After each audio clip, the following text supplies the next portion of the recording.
itu udah nggak menarik. Saya bilang kenapa? Karena memang sepertinya banyak sentimen negatif yang keluar ya dari berita global, kayak misalkan statement hampir semua bank lah. Kalau saya terakhir sih kemarin mencatat itu ada 90 lebih bank sentral yang ada di seluruh dunia itu bersikap agresif dalam meningkatkan suku bunga. Kenapa kok mereka ingin meningkatkan suku bunga dan sikapnya sangat-sangat agresif? Ya balik lagi karena inflasi. Inflasi terjadi karena apa ya? Karena memang ada kelangkaan terutama dari komoditas energi ya teman-teman. Kita udah tahu semua lah, beritanya udah kita bahas dari bulan Februari semenjak awal perang itu terjadi sampai sekarang. Tapi yang mau saya garis bawahi di sini adalah sikap dari investornya sendiri nih. Baik itu investor domestik maupun investor investor asingnya. Kita ngomongin asingnya dulu. Kalau kita lihat IHSG itu pergerakannya itu kan memang dari kemarin itu bergeraknya downtrend nih. Dan kalau saya baca di sini itu kebanyakan para investor asingnya mereka itu sudah mulai pelan-pelan melakukan net sell. Jadi kalau kita coba lihat angka per minggu kemarin deh ya, satu minggu terakhir dari dari tanggal berapa sih, satu minggu lalu itu, dari tanggal 19 sampai tanggal 23 itu total investor asing itu mencatatkan net sell sebesar 3 triliun. Padahal kalau kita lihat dari awal tahun, dari bulan Januari itu investor asing masih memang sih kalau kita netin, kita hitung sih dari sini sampai sekarang masih net 70 triliun. Dalam artian mereka masih secara net itu masih membeli saham-saham kita dengan total 70 triliun. Tapi satu minggu terakhir kemarin itu sudah ngejual sebesar 3 triliun. Nah, lalu gimana sikap investor retail? Karena kan dari kemarin ini kalau dibilang investor asing itu udah sikapnya udah pesimis nih. Bahkan sebelum minggu kemarin sudah dari bulan Agustus ini nih mereka sudah bersikap pesimis.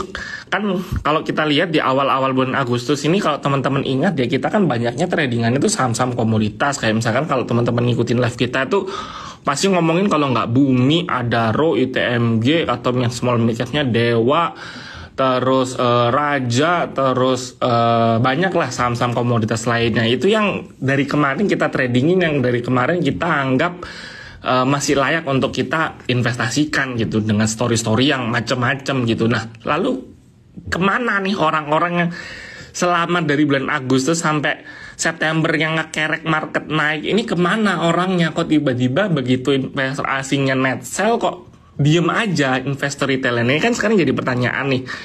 Karena kalau saya lihat ternyata investor retail kita itu juga udah mulai capek nih, dalam tanda kutip capek itu kok segini-segini aja ya tradingannya ya. Karena kita secara apa ya? Secara naluri ya, secara alam bawah sadar, misalkan let's say kita ngomongin Bumi nih. Bumi kita udah trading dari bulan Agustus, misalkan kita beli di harga, bukan harga terendah deh, misalkan kita beli di harga 120. Terus kita trading di angka 130 atau 140-an. Habis itu kita beli lagi. Mentok-mentok kita udah 3 kali tektokan, udah 1, 2, 3, 4. Itu udah males lagi masuk ke Bumi. Kita bakal cari lagi yang lain. Kira-kira saham selain Bumi yang apa? Karena kita itu secara psikologi kalau misalkan sudah menang 2 kali, nggak mau untuk masuk yang ketiga kalinya karena takut nih. Karena kalau misalkan 1 udah untung, 2 udah untung, ketiga kalinya itu ada kemungkinan kita bakal rugi. Akhirnya kita akan menghindari saham yang sudah bikin kita untung ini tadi. Mereka pasti yang kemarin masuk ke Bumi, let's say mereka pindah ke energi. Energi kasusnya juga sama, orang dari sini udah tektokan bolak-balik, udah bahkan ada yang average down, habis itu taking profit dan lain sebagainya. Itu juga terjadi di saham-saham yang lain yang selalu kita bahas selama 1 bulan terakhir. Jadinya 1 bulan terakhir ini pun kalau teman-teman ngeliatin, meskipun yang live beda ya, misalkan hari ini saya, besok Koko Glenn, besoknya lagi Hans sama Jogi, si trio kwek-kwek itu, abis itu si Kountung sama si Tereng ngomongin tuh pasti ngebahasnya sama, sahamnya seputar-seputar itu aja. Itu yang live di Trimegah doang, gimana di sekuritas lain, gimana di grup-grup saham lain. Menurut saya kurang lebih juga yang diomongin tuh mirip-mirip semua, yang akhirnya orang sudah ngerasa dalam tanda kutip jenuh. Emang nggak ada stock pick lain ya? Emang kita udah mentok ya tradingnya dari kemarin cuma di bumi, di energi. Kalau yang mau main aman masuk Big Cash, masuk suruh Telkom, masuk suruh BCA. Emang nggak ada yang lain yang bagus ya? Nah ini yang akhirnya kalau kita balik lagi ke indeks kita, satu minggu terakhir ya, maksud saya dari tanggal 23 kemarin, market kita turun. Karena investor retail itu sudah berpikir, gue udah puas cuan, gak ada yang menarik lagi misalnya kita tradingin. Bodoh amat deh si investor asing mau ngedam, mau buang barang, buang aja deh. Yang penting gue udah cuan, gue udah merasa puas. Akhirnya uangnya balik lagi ke sektor real. Nah ini pendapat abal-abal saya ya. Ini disclaimer on ya. Jadi kemungkinan kalau saya ngelihat pun juga, saya kan juga ngikutin beberapa grup-grup saham juga ya, mereka juga kayaknya kecenderungan juga udah sepi. Karena kenapa? Balik lagi, orang yang dari kemarin suka trading itu juga sudah mulai ngerasa udah puas nih untuk trading. Dan terlebih di bulan September, Oktober sama November nanti, ini kan bulan September, Oktober, November nih. Dari dulu kecenderungan market di kuartal terakhir ini sebelum mendekati bulan terakhir yaitu bulan Desember, market itu kecenderungan flat, malah jenuhnya itu minus. September kemarin kalau kita lihat dari jangka time frame 10 tahun terakhir, netnya itu 6 kali merah, 5 kali hijau. Oktober juga kurang lebih mirip lah. November malah lebih banyak merahnya, lebih banyak boncosnya ketimbang hijaunya. Jadi investor yang dari kemarin itu udah mulai belajar, lebih baik gue masuk ke sektor real aja dulu. Dan terlebih lagi juga kan udah nggak ada katalis positif apa-apa. Mungkin yang menarik yang biasanya selalu on point di akhir tahun itu kan misalkan let's say contohnya saham-saham kayak yang bersangkutan sama infrastruktur. Karena biasanya proyek-proyek BUMN kayak Waskita, Wika, terus PT PP Adikarya itu baru dapat proyeknya di akhir tahun. Tapi kita tahu sendiri dari kemarin sektor konstruksi itu, infrastruktur itu nggak ada bagus-bagusnya sama sekali ya. Ini kita jujur-jujuran aja. Dari tahun 2020-2021 ketika COVID masuk, siapa pemerintah di dunia yang fokus meningkatkan infrastruktur? Kan nggak ada. Mereka semua duitnya itu pasti dimasukin untuk membiayai atau membenahi COVID-19 untuk vaksin dan sebagainya. Dan sekarang pun kasusnya ketika sudah mau pulih, ekspektasinya nih kemarin kita bocoran aja ya. Kemarin saya kan baru live sama Waskita nih. Saya habis webinar bareng Waskita. Waskita bilang memang sudah bisa untuk pulih nih. Tapi kita harus lihat lagi nih. Saya nggak ngejelekin sahamnya ya. Saya ngomongin secara sektoralnya aja. Memang ya udah kalau misalkan beneran baik coba tunjukkan. Kan saya di sini sebagai sebagai orang yang pro terhadap investor dong. Saya bakal bilang kalau misalkan ada perusahaan yang ngaku-ngaku perusahaannya udah mulai baik, ya udah tunjukkan performa perusahaan kalian gimana, lihat laporan keuangannya gimana. Kalau misalkan beneran bagus, kita nanti bakal buy kan gitu. Tapi ya masih memang agak susah nih, agak alot. Jadi pada tunggu-tungguan. Jadi akhirnya sahamnya nggak kemana-mana. Mereka yang di sini itu pada nungguin nih. Kira-kira beneran bagus nggak sih nanti laporan keuangan si Waskita ketika sudah ada pembaruan gitu kan ibaratnya. Nah, jadi ya balik lagi, kita kalau misalkan di kondisi market seperti sekarang, menurut saya keputusan yang cukup bijak kalau kita game changing aja, kita switching plan aja. Dari yang kemarin kita bulan September kita udah trading puas, udah dapat cuan kotos-kotos misalkan di Bumi, di Dewa Energi, Raja, RMKE, Friend dan lain sebagainya. Kita udah mulai coba nih. Kemarin misalkan let's say portofolio kita 80% buat trading, 20% buat cash. Terus akhir-akhir kemarin saya bilang udah mulai dipisah-pisah ya. Jadi 60% buat trading, 40% buat masuk ke saham yang investing. Nah, sekarang sudah mulai dibalik nih. 70% di investing, 20% trading, 10%-nya cash. Kalau bisa sih sekarang kayak gitu strateginya. Nah, misalkan ada yang tanya, nih teman-teman boleh saya akan coba bantu. Ada yang mau tanya ABA nih. ABA teknikalnya gimana? Kalau saya ngelihat ABA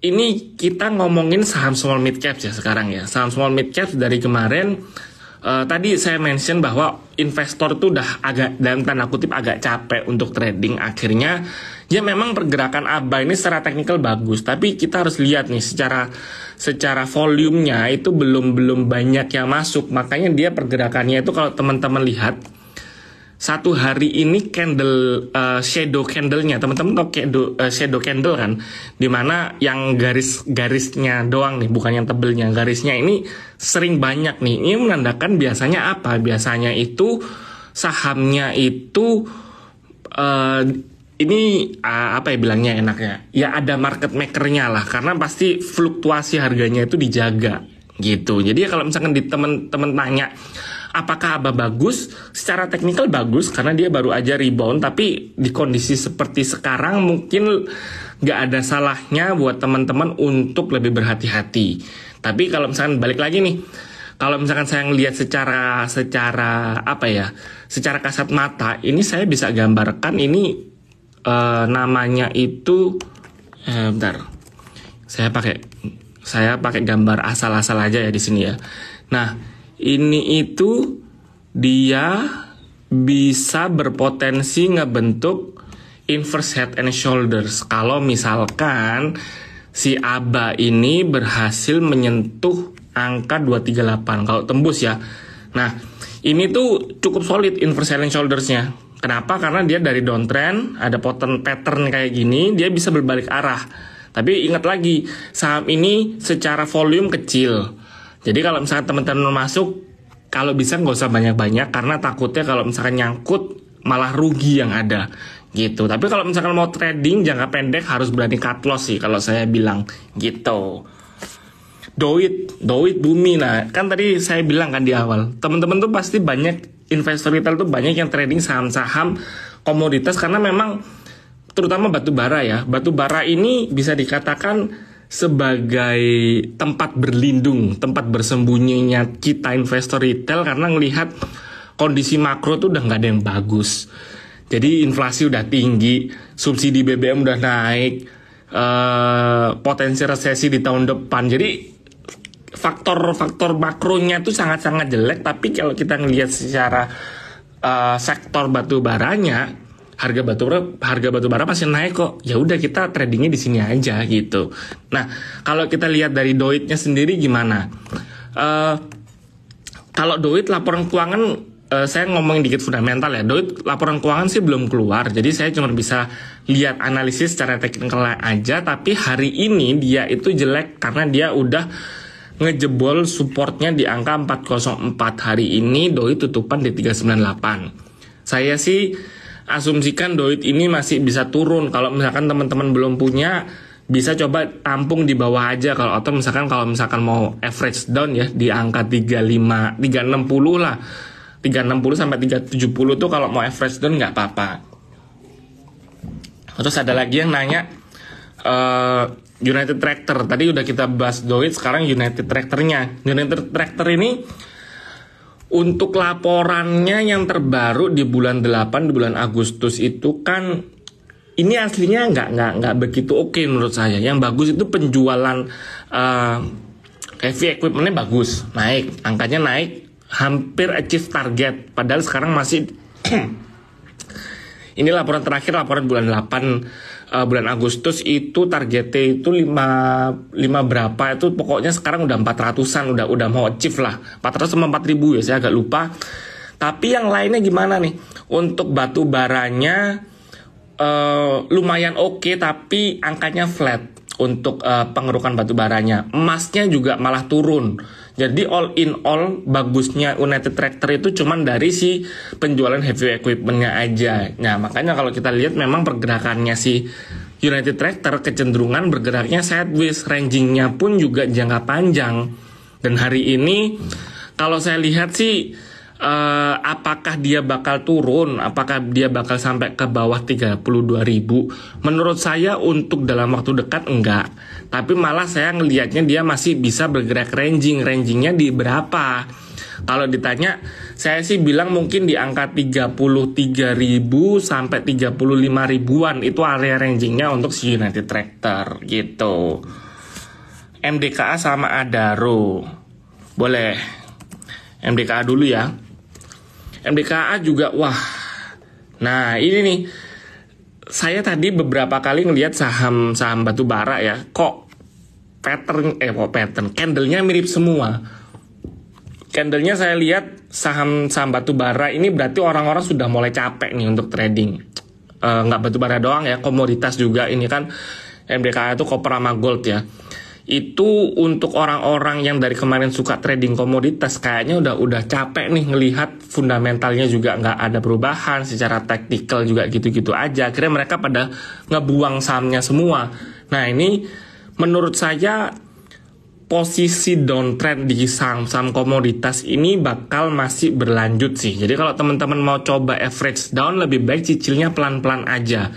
MDKA hari ini baru 2 kali ngejebol support di 4080 sama 3920. Nah, kalau ditanya dia bakal turun ke berapa, bisa sampai ke bawah 3400, 3390 untuk si MDKA, bahkan bisa lebih dalam lagi. Kalau misalkan angka 3390-nya ini bisa ketembus gitu. Nah, untuk si MDKA berarti ya buat temen-temen lebih baik kalau misalkan mau cicil beli sih nggak apa-apa, karena ini kan saya ngelihatnya ada potensi untuk false breakout. Tapi lebih baik kalau misalkan mau cicil beli ketika dia udah balik ke angka 3950, let's say, baru boleh beli lagi gitu. Terus ada lagi yang tanya, Adaro juga banyak nih. Saya lihat Adaro pergerakannya itu sudah mulai patah arang nih. Jadi dia udah di bawah angka EMA 20-nya, dan secara teknikal pun dia juga udah tinggi. Kita coba bantu lihat pakai indikator deh ya. Pakai stokastik gimana? Nah, stokastik juga udah kalau stokastik sih yang melihatnya malah dia bergeraknya bakal ranging sih. Kalau kayak gini tuh potensinya dia bakal bergerak ranging di range-nya berapa? 3770 sampai 4160. Coba pakai indikator yang lain, misalkan William Percentage R. William Percentage R juga sama, dia masih posisi ada di berpotensi untuk bergerak sideways. Jadi kalau lagi kayak gini lebih baik sih saya agak nggak berani rekomendasiin ya. Kenapa? Karena harganya juga udah tinggi juga nih. Walaupun memang secara fundamental jangka panjangnya masih oke, tapi kalau misalkan kita ngomongnya trading, ya kita lebih baik cari yang lebih fluktuatif aja, kayak gitu. ADMR anaknya, boleh kita bahas kalian. ADMR malah lebih menarik dibandingkan Adaro. Kenapa? Karena saya ngelihat fluktuasi harganya ini kelihatan. Secara volume pun juga lebih atraktif nih, pergerakan volumenya juga lebih rame, orang-orang lebih banyak yang trading di ADMR ketimbang di Adaro tadi. Dan secara teknikal dia pelan-pelan berusaha keluar dari EMA 20-nya nih. Saya gambarin di sini. Nah, ini udah mulai berada di atasnya nih sekarang. Ini kan kalau kita lihat kan dari kemarin kayak berusaha mau keluar tapi nggak bisa. Nah, ini sekarang sudah mulai ada di atasnya. Kalau misalkan mau trading jangka pendek, itu enak buat ADMR. Hari ini misalkan let's say tutupan berapa sih ADMR itu? 17.50. Kalau misalkan mau beli ya di 17.30, 17.20. Terus nanti kita langsung antri jual di angka 1850 lah kalau misalkan kita bersikap optimis. Kalau misalkan mau trading jangka pendek ya 1820, 1810 udah oke sih untuk si ADMR untuk kita tradingin kayak gitu. MDKA udah barusan kita bahas, potensi turunnya lebih besar, jadi lebih baik dihindari dulu. Tapi kalau misalkan mau cicil beli ya dikit-dikit aja gitu. Terus MTEK sama SMA ya. Wah, MTEK-nya lagi. MTEK mungkin boleh diperhatikan ya, diliatin dulu tapi jangan masuk. Boleh diliatin dulu tapi jangan masuk. Kenapa saya bilang jangan masuk? Kalau mau masuk nunggu MA 20-nya yang garis warna hijaunya ini udah ngedekati harganya. Hari ini kan MA 20-nya itu masih ada di harga berapa nih? 17.70, sedangkan harga closing hari ini 15.85. Kita tunggu aja, jadi wait and see aja dulu sembari dia bakal makin jebol apa enggak. Karena kalau misalkan dia udah berbalik nih, udah mulai deket-deket kita, apalagi kalau udah nyentuh kayak gini dia potensi berbalik arah. Jadi enaknya MTech ini kita ngeliatin kalau mau trading ketika dia udah menyinggung garis MA20-nya. Kalau udah menyinggung berarti sinyal untuk kita melakukan aksi beli, dan kalau udah kayak gini sinyal melakukan aksi jual gitu. Sekalian sama anaknya ya SCMA. SCMA kurang lebih juga sama nih. Jadi lebih baik wait and see aja dulu. Kalau dibilang dia ngebentuk itu loh, apa namanya, doji loh. Alah, dojinya juga berkali-kali dia ngebentuk doji nih, doji nggak ada yang valid. Jadi bukan doji sih, lebih tepatnya orang nggak ada yang main di SCMA, jadi ngapain kita masuk. Jadi harganya nggak kemana-mana gitu.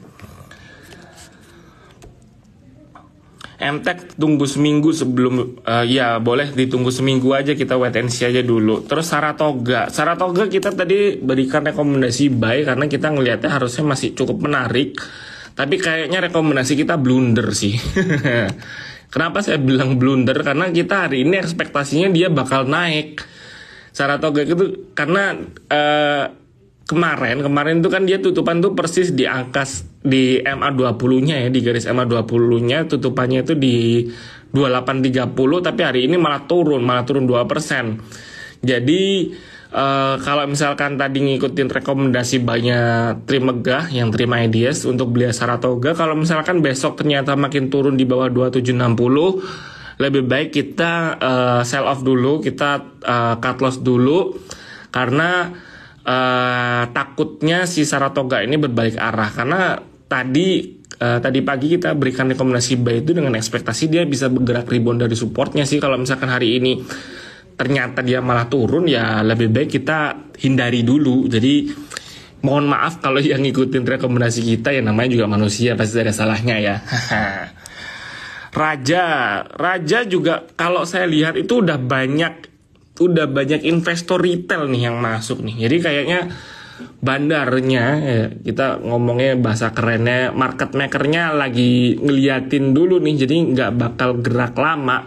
Karena kenapa saya berani bilang bandarnya, karena ya masalahnya nggak mungkin dong dari harga let's say berapa nih, dari harga 190 naiknya dikatrol naik ke 1000 gini kan, pasti ya kalau apa namanya bukan perusahaannya bagus banget ya ada yang maintain kan, dalam tanda kutip ya, kita nggak bisa tahu gitu ya, kita berasumsi aja. Jadi ini asumsi liar saya ya, jadi disclaimer on nih, kalau ngomongin Raja ini mungkin bakal bergerak sideways nih, tapi sidewaysnya bakal pelan-pelan, mungkin bakal bergerak seperti ini di bulan-bulan ini nih, di apa namanya bulan Agustus ini ada berapa nih, 1, 2 ya let's say hampir 2 minggu nih, ini kan sekarang lagi 1 minggu nih. Kita lihat deh minggu depan, kalau misalkan dia bergerak sideways lagi di akhir minggu depan, which is itu hari Jumat, berarti udah masuk bulan Oktober ya. Kita lihat nih apakah dia bakal twing lagi, naik lagi apa enggak. Kalau naik lagi, ya let's say kita antri di 1050 lah untuk harga resistennya. Ntar jualnya di 1100 atau 1200 kalau misalkan kita optimis buat Raja. Kayak gitu aja sih. Indi. Sebentar ya. Wah, Indi juga agak bahaya nih. Memang pergerakan Indi itu dia masih belum ngebentuk lower low. Secara teknikal, secara gambarnya ini dia masih belum ngebentuk lower low. Ini kan masih higher low, di sini higher low. Tapi saya takutnya dia itu udah 2 kali jebol MA20-nya nih. Jadi resisten dinamiknya udah kejebol 2 kali. Takutnya apalagi hari ini minusnya juga cukup dalam nih, candle-nya turunnya cukup dalam. Ada potensi dia bakal turun. Sehari ini tutupan masih 2980. Kalau misalkan besok dia masih bergerak melemah, itu dia berpotensi bakal turun terus. Tapi kalau ternyata besok itu hijau, dia bakal kayak beberapa hari sebelumnya nih, bakal kayak di sini nih. Ini kan di sini dia udah 3 candle ya, saya gedein dikit ya. Ini kan dia udah 3 candle nih, warna merah. Kalau misalkan kita ngikutin di hari sebelumnya, harusnya di candle keempatnya bakal hijau. Jadi kita bisa buy on weakness. Jadi kalau misalkan mau spekulasi masuk ke Indi, besok kita coba lihat harga terendahnya besok berapa. Kalau misalkan harga terendahnya let's say besok di 29.20, kita nanti 29.30 aja. Tapi ingat harga terendahnya itu jadi patokan kita buat lakukan stop loss. Kayak gitu. Bumi sama Dewa. Oke. Bumi hari ini pergerakannya itu wah. Coba di sini yang berekspektasi Bumi naik ke 300, ayo angkat tangan orangnya. Siapa orang-orang di sini yang terkena tipu? Coba kalau misalkan teman-teman ngomongin Bumi, boleh marah-marah besok ke live-nya Kohans atau enggak Jogi yang suka suka ngepom-pom sama Bumi nih. Kohan sama Ko Jogi kan bilang ini turun waktunya average down. Dia bilang average down itu ketika ada di angka 200. Suruh average down lagi 160. Suruh average down lagi sekarang 120. Mau di average down sampai kapan Koko? Ntar komen gitu ya kalau misalkan si Jogi atau Hans Live ngomongin Bumi ya. Kalau misalkan mereka suruh average down. Karena saya bilangnya ketika sudah nyentuh ini MA20-nya dia pasti bakal turun. Kalau misalkan teman-teman ngikutin saya kan selalu bilang beli Bumi nggak apa-apa as long as dia masih jauh dari MA20-nya. Waktu sama Cialin pun ketika saya live bareng, saya juga bilang nggak apa-apa dibeli aja as long as dia masih jauh di atas MA20-nya. Tapi kalau ternyata dia sudah mendekati MA20 atau bahkan sudah nembus ke dalam kayak di kayak di candle ini nih tanggal 16 ini, lebih baik mau nggak mau harus cut loss karena itu udah pasti bergerak downtrend gitu loh. Jadi jangan dipaksakan buat teman-teman untuk dikoleksi lagi karena kan kita mindsetnya trading satu hari kalau misalkan cuman ya udah kita taking profit. Jangan dipaksain niatnya trading harian malah investing 1 tahun gara-gara nyangkut Bumi. Kita punya modal di 200 nggak mau cut loss gitu sih. Iya, Bumi kena prank. Jadi ya itu sih harus berani cut loss. Terus ada lagi tadi selain Bumi Dewa ya. Dewa juga sama kasusnya. Sama kayak Bumi. Karena kalau misalkan sudah ketembus MA20-nya juga jaraknya nih gapnya makin jauh ya. Pasti kan bergeraknya downtrend. MA20 itu rata-rata pergerakan 20 hari terakhir. Ya, saya coba jelasin dikit. Dari kemarin kan saya sering banget pakai MA20. Kenapa? Karena MA20 itu adalah rata-rata pergerakan saham selama 20 hari terakhir.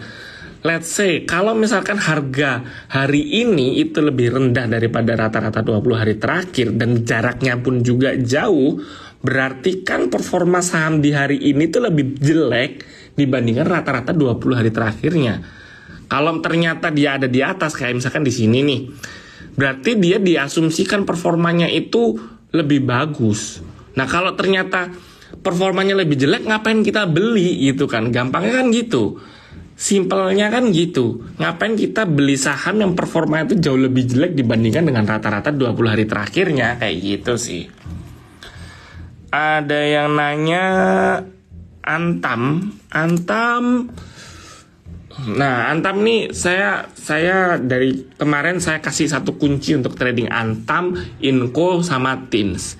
Dimana saham-saham 3 saham ini itu mereka selalu bergerak naik signifikan kalau ada berita keluar.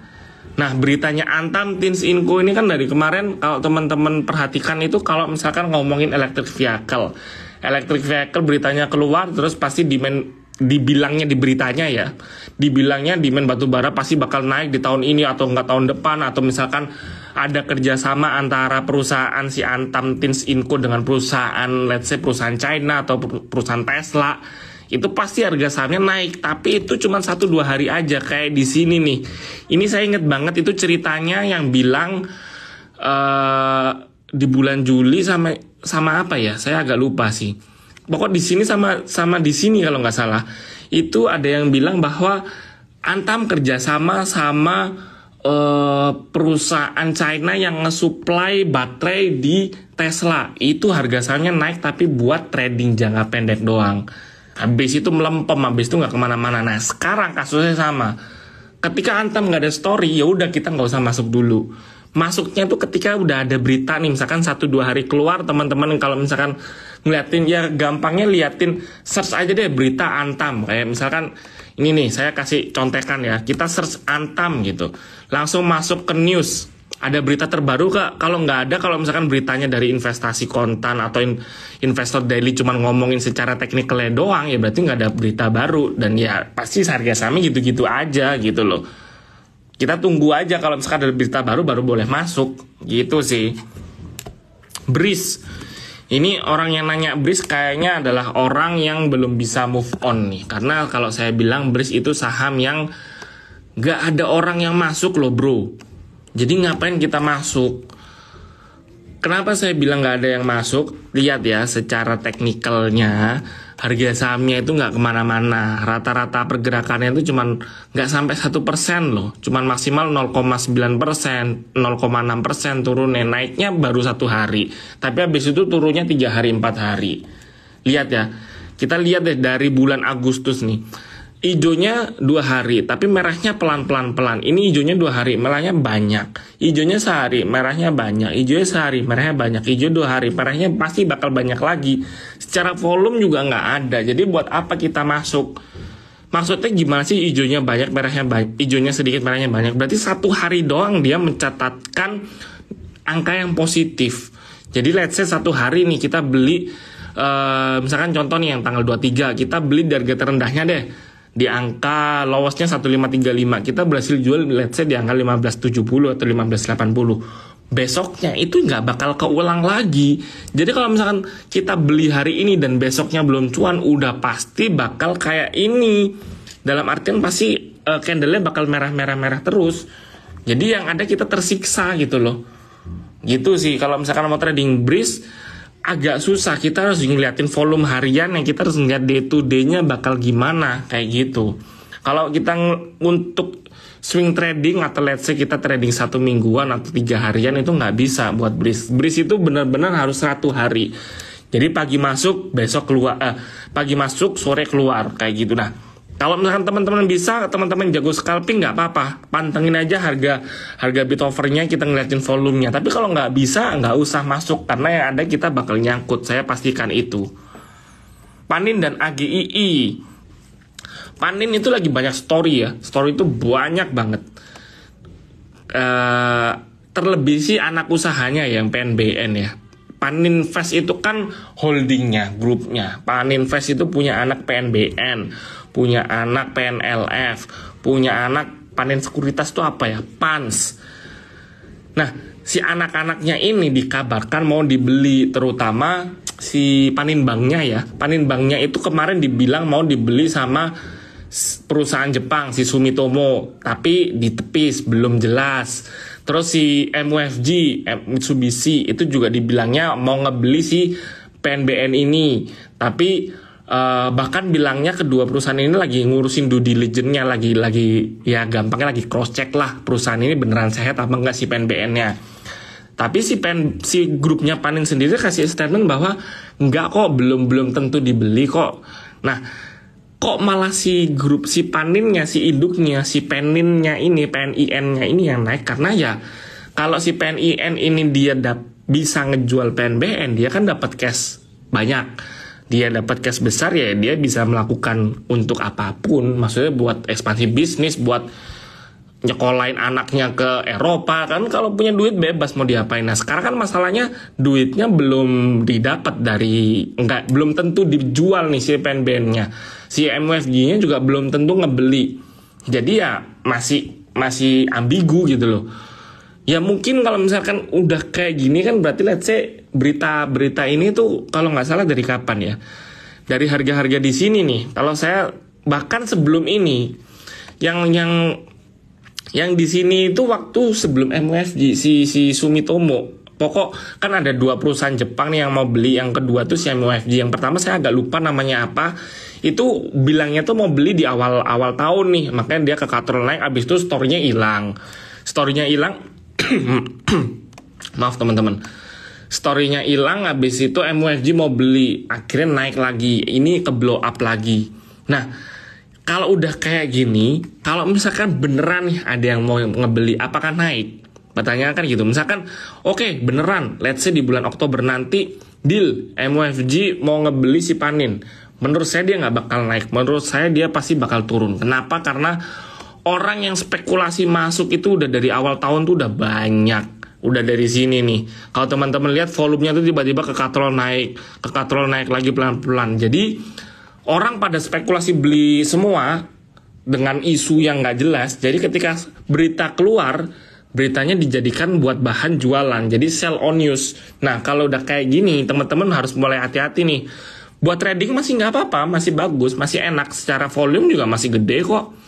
Saya masih kita dari tim Trimides masih rekomendasikan buat buy kok, buat trading jangka pendek masih oke kok. Tapi kalau ternyata nanti beritanya keluar dan beritanya itu solid, oke, beneran ketok palu, MUFG beli si PNBN, Panin diuntungkan, langsung mau nggak mau harus jual. Karena kenapa? Itu pasti bakal jadi sell on news. Mumpung lagi kayak gini, volumenya masih ada, harga sahamnya juga lagi fluktuatif, buat trading nggak apa-apa, masuk aja masih oke, gitu. Inco downtrend. Inco sih bukan downtrend sih, saya nggak bilang downtrend sini. Yang gambar downtrend siapa lagi tadi? Ini sih lebih ke sideways ya, jangka menengahnya tuh sideways. Jadi dari bulan Agustus dia sidewaysnya enak lagi Inco nih. Jadi ketika dia udah sideways, ketika dia nge-break pasti turun, ketika dia udah di bawah pasti naik. Nah ini dia udah naik nih, udah nembus resisten di angka 6650, habis ini turun. Jadi teman-teman kalau misalkan belum punya Inco, tunggu aja beritanya keluarnya kapan. Kalau misalkan berita-berita nikel kayak tadi yang saya bahas nih, si Antam, pasti sama. Kalau misalkan dia udah turun, kita asumsikan dia nanti berita keluar di angka 5.800, 5.900, masuk, beritanya keluar, jebret, langsung jual 2 hari, 3 hari, langsung dapat cuan. Ya let's say dapat 5%, 4% lumayan lah, gitu. El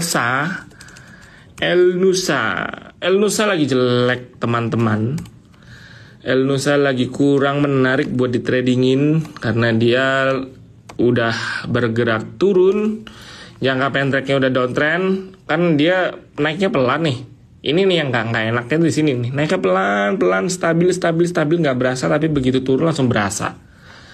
Jadi kalau udah kayak gini lebih baik kita, volumenya juga teman-teman lihat nih, volumenya juga kayak gunung nih, sama nih, pergerakan naik hijau, merah pelan.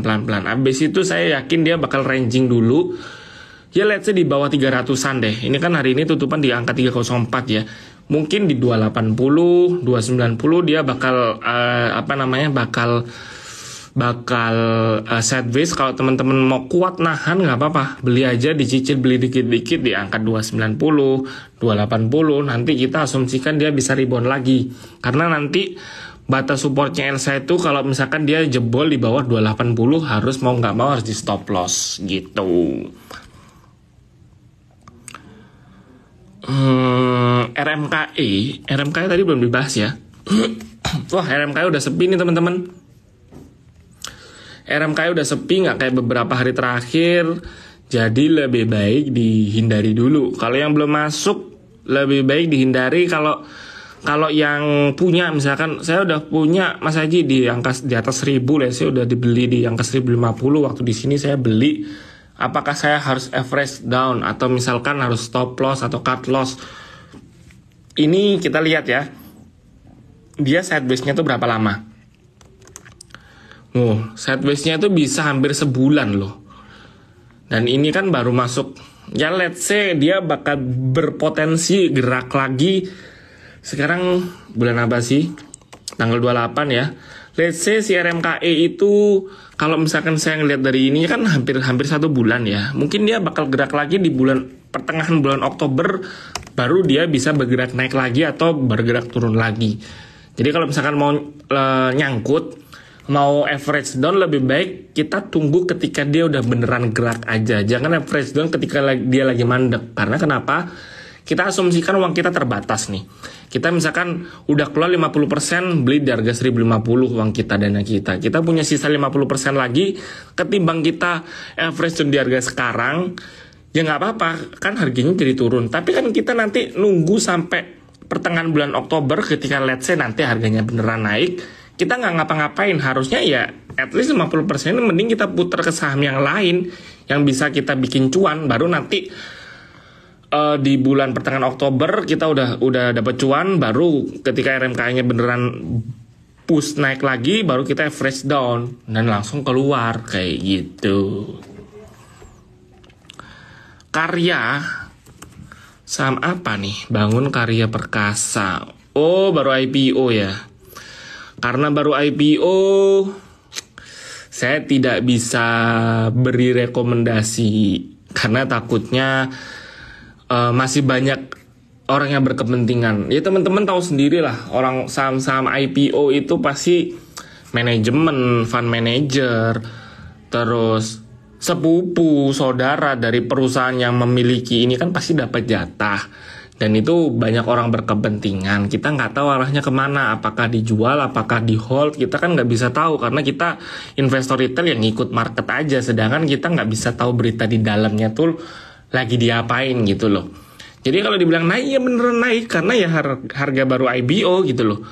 Dan secara teknikal saya masih belum bisa nganalisis, kayak gitu sih. Jadi ya balik lagi ke teman-teman dari dulu yang ya mungkin bisa deh curhat terus di kolom komen yang misalkan let's say pernah cuan di saham yang baru IPO itu berapa banyak. Pasti kalau saya baca dari kemarin tuh lebih banyak yang boncosnya, karena kita pasti ketinggalan. Kita investor retail tuh selalu ketinggalan kalau misalkan terutama yang nggak dapat harga ya, nggak dapat barang di harga IPO tuh pasti kita bakal ketinggalan. Kalau misalkan kita pun dapat beli, harusnya satu hari itu langsung dijual sih. Kayak misalkan contohnya Mtel, Bukalapak, Goto, banyak lah teman-teman, kita tahu lah apa namanya luka hati kita semua di saham-saham IPO itu. Ya yang untung ada, tapi yang boncos juga lebih banyak sih menurut saya kayak gitu. Toba.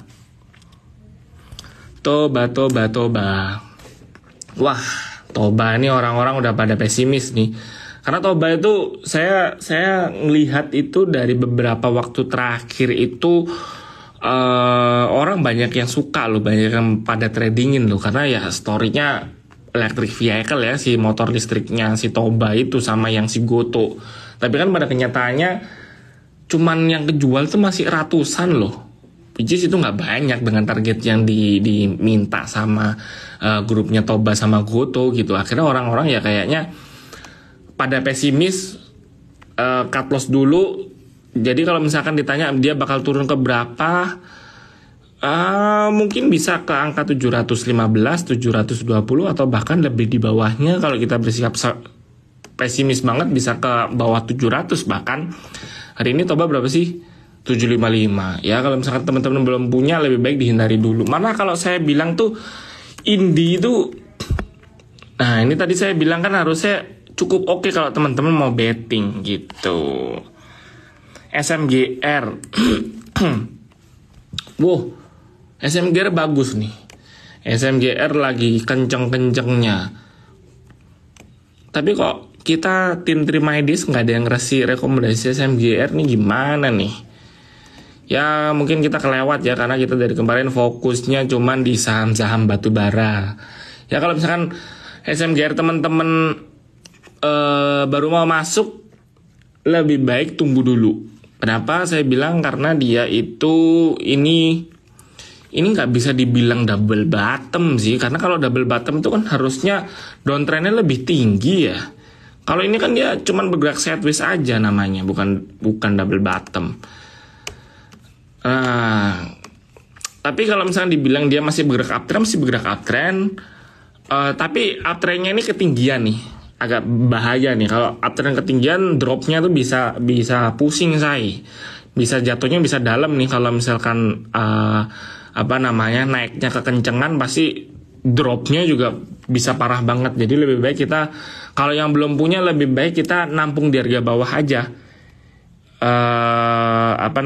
Di dekat-dekat angka 7.050 sampai 7.100. Nah mungkin kalau misalkan saham-saham kayak gini itu kan lebih ke sentimen ya, karena kalau saya lihat dari kemarin tuh investor tuh masih lebih secure itu trading di komoditas kayak gitu. IMAS,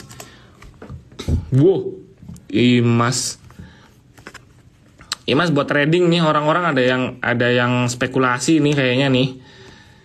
Dari kemarin ya, kalau saya lihat IMAS ini, maksudnya gini, satu hari kemarin di hari sebelumnya salah. Bentar ya. Gini. Sebentar. IMAS ini, kalau teman-teman lihat volumenya itu nggak ada. Kalau candle kayak gini yang banyak banyak shadownya. Ini kita ngomongin technical ala saya ya, bukan bandarmologi juga bahkan. Tapi saya suka ngebacain pattern. Biasanya yang banyak candlenya kayak gini itu dalam tanda kutip pasti ada yang maintain gitu. Nah tiba-tiba kemarin dia harganya jebrot naik nih. Naiknya juga tinggi banget, naik 7% lebih. Tapi di hari ini kalau teman-teman lihat, orang yang beli kemarin itu tuh lebih sedikit daripada orang yang jual hari ini. Tandanya apa? Kalau misalkan nih di sini kita ada investor retail nih, misalkan let's say dikit-dikit, misalkan 50% yang masuk, 50%-nya let's say kita ngomongin bandar, 50% investor retail. Harusnya kalau semua pada jualan, volumenya itu kan mirip nih, harusnya kalau kondisi normal 50-50 pada jualan semua harusnya normal, volumenya mirip. Nah kok tiba-tiba volume jualnya bisa lebih gede? Berarti kan yang masuk di hari kemarin itu nggak semuanya. Berarti ada orang-orang yang pada spekulasi di sini nih, ngikutan jualan, ngikutan jebret, dibuang di sini. Akhirnya volume jualnya jadi lebih tinggi dibandingkan volume beli kemarin. Jadi orang yang jualan hari ini itu lebih banyak daripada orang yang beli kemarin. Nah ini ditakutkan besok orang pasti bakal spekulasi nih, lebih kuat yang beli apa lebih kuat yang jual. Kalau saya bilang sih pasti dikilik-kilik dikit nih, biar orang-orang ada yang masuk. Saya yakin nih pasti besok kalau ada yang masuk pasti bakal dinaikin. Nanti nanti candlenya bakal kayak gini nih. Dia pasti hari ini sempat naik tinggi, harga tertingginya sampai ke 990, habis itu dibuang, bakal turun lagi. Jadi ya buat teman-teman kalau trading jangka pendek satu hari buat scalping, kalau teman-teman berani cut loss nggak apa-apa, masuk aja. Tapi kalau saham IMAS ini jangan sampai nyangkut. Menurut saya itu sih, kalau teman-teman nyangkut itu bakal bisa lama banget. Jadi kalau mau trading boleh, balik lagi, kalau saham kayak gini jangan sampai nyangkut. Jadi begitu misalkan udah rugi 1% harus di cut loss saja. Jangan average down sih. Kalau saya bilang saham-saham kayak gini jangan average down. Goto masih downtrend pelan-pelan. Kok saya nggak tahu ya, kok banyak banget ya orang yang suka sama saham Goto ini ya. Padahal ya memang secara fundamental dibilangnya bagus, tapi kan kita nggak tahu ya beneran bagus apa enggak. Kalau saya sih prinsipnya gampang aja, kalau perusahaan bagus pasti harga sahamnya naik. Kan gitu, kayak BBCA gitu loh. Perusahaan bagus, harga sahamnya naik. Ya udah, ini jelas gitu. Kalau Goto perusahaan dibilangnya bagus, tapi kok harga sahamnya turun. Nah yuk kenapa coba? Saya juga nggak bisa jawab. Kalau dibilang bagus tapi harga sahamnya turun kan aneh gitu loh. Pergerakannya sih masih downtrend. Kalau teman-teman mau coba betting, trading jangka pendek aja. Maksimal 2 hari 3 hari keluar. Jangan di hold jangka panjang sih. Karena kalau saham ini buat investing menurut saya nggak begitu menarik. Kenapa? Saham teknologi itu sangat sensitif terhadap suku bunga. Kenapa saham teknologi ya? Kita ngomongin, saya sok-sok jadi dosen dikit ya. saham teknologi seperti Goto, Bukalapak, terus apalagi sebutin teman-teman saham-saham teknologi itu pasti biasanya perusahaannya itu belum untung untuk saat ini. Tapi kebanyakan para analis pasti bakal bilang, kita nggak memvaluasi saham-saham teknologi itu dengan PE, nggak pakai fresh earning, tapi pakai growth, pakai pertumbuhan. Pakai misalkan orang yang pakai itu banyak apa enggak, yang pakai aplikasinya banyak apa enggak. Makanya kita asumsikan misalkan let's say 5 tahun lagi dia bisa untung, 10 tahun lagi dia bisa untung. Itu kan lama banget ya, 5 tahun, 10 tahun tuh kita udah bikin anak udah jadi berapa itu misalkan kan, ya gampangnya kayak gitu. Nah, terlebih sekarang kondisinya itu suku bunga kita naik. Orang-orang investor yang tadi diiming-imingi yang bilang baru untung 5 tahun, baru untung 10 tahun. Terus tiba-tiba ada suku bunga naik nih, itik-itik. Misalkan suku bunga acuan BI naik, suku bunga acuan Amerika Serikat naik. Ya kita pasti bakal lebih memilih dong. Ya udah kita lebih baik masuk ke deposito aja lebih aman. Karena suku bunga naik dan jangka pendek kita bakal dapat cuan. Ibaratnya kayak gitu. Jadi orang-orang ketika suku bunga naik, pasti saham teknologi itu kecenderungan dibuang sama investor. Nah ini sekarang momennya lagi nggak di Indonesia doang, seluruh dunia mereka bank sentralnya lagi agresif meningkatkan suku bunga. Pasti kebanyakan investor-investor bakal masuk cari deposito, cari ibaratnya mereka bakal nabung deh. Mereka lebih prefer untuk nabung daripada mereka harus investasi gitu. Jadi ya itu juga menjadi salah satu alasan kenapa rupiah kita itu melemah terhadap dolar. Kenapa? Karena suku bunga acuan di Amerika Serikat itu naik banget, ditargetkan 4% lebih sampai akhir tahun. Padahal suku bunga Amerika Serikat itu loh wajarnya itu loh cuma 1%. Bahkan di bawah 1%, wajarnya ya. Nah ini dinaikin sampai 4%. Pasti orang-orang bakal mikir, wah tinggi banget nih suku bunga di Amerika, ya udah kita masuk ke Amerika aja. Berbondong-bondong mereka tuker duit, mau punya dolar, akhirnya rupiahnya didam, dibuang, nggak ada yang punya rupiah. Makanya itu jadi salah satu alasan kenapa rupiah kita bisa sampai ke angka 15 ribuan. Nah, mungkin di situ pembahasan saya menjadi sosok dosen. Kita balik lagi ke teknikal.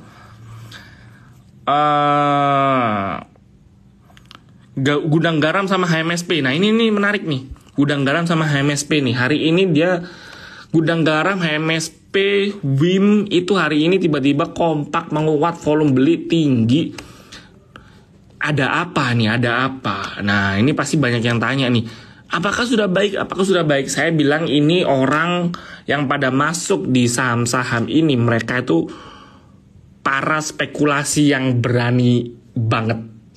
Orang yang masuk hari ini saham gudang garam, misalkan contoh HMSP, HMSP terus WIM, Wismilak itu WIM. WIM beda nih. WIM udah naik duluan. HMSP sama gudang garam deh itu, si Big Caps rokoknya. Kok tiba-tiba naik, ada apa? Mereka ini yang beli saham-saham HMSP sama gudang garam, mereka adalah orang yang ibarat kata itu berani berjudi nih. Mereka berani loss. Mereka merasa bahwa fundamentalnya dia bakal oke. Kok bisa oke? Padahal kan HMSP gudang garam dari kemarin, dari tahun 2020 itu kayak sapi perahnya Kementerian Keuangan. Karena kan cukai itu pasti bakal gede-gedein untuk meningkatkan APBN. Jadi saham-saham gudang garam, HMSP, saham-saham rokok itu pasti nggak bakal bisa untung. Pasti marginnya bakal kegerus karena cukai yang dinaikkan. Nah sekarang permasalahannya adalah BBM subsidi itu sekarang sudah dinaikkan. Pertalite naik, solar yang subsidi naik. Artinya apa? Artinya APBN pemerintah itu bisa lebih lega nih. Karena subsidinya kan dikurangin. Kalau BBM subsidinya naik kan berarti namanya pemerintah nggak lagi mensubsidi lebih banyak nih, karena mereka harus sedikit ngikutin harga pasar, harga minyaknya. Jadi APBN pemerintah jauh lebih longgar. Akhirnya apa? Cukai yang dikasihkan ke rokok itu berpotensi nggak naik setinggi perkiraan. Nah lucunya cukai rokok, pengumuman cukai rokok itu akan keluar di bulan, biasanya itu kalau nggak di bulan Oktober, di bulan November. Nah sekarang itu sudah di akhir bulan September.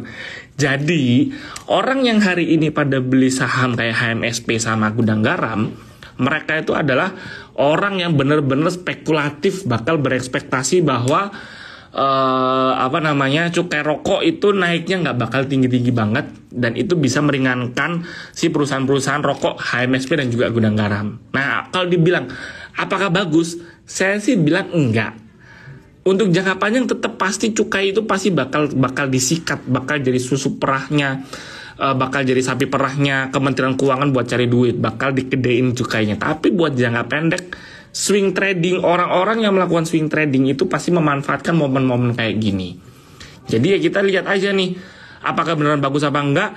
Saya sih secara pribadi nggak berani ngerekomendasikan masuk karena risikonya itu terlalu besar. Karena secara fundamental nggak bagus. Tapi balik lagi, kita investor retail, trader itu pasti banyak lah yang mindsetnya itu ya dalam tanda kutip bettingnya itu tinggi. Nah ini yang dimanfaatkan nih sama orang-orang sekarang gitu. Jadi ya terserah, keputusan kembali di tangan teman-teman. Nah menurut Mas Aji kasih saran dong, saham apa yang paling bagus untuk dikoleksi pada saat dunia resesi dan inflasi tinggi. Mungkin ini bisa jadi penutup juga ya kali. Karena memang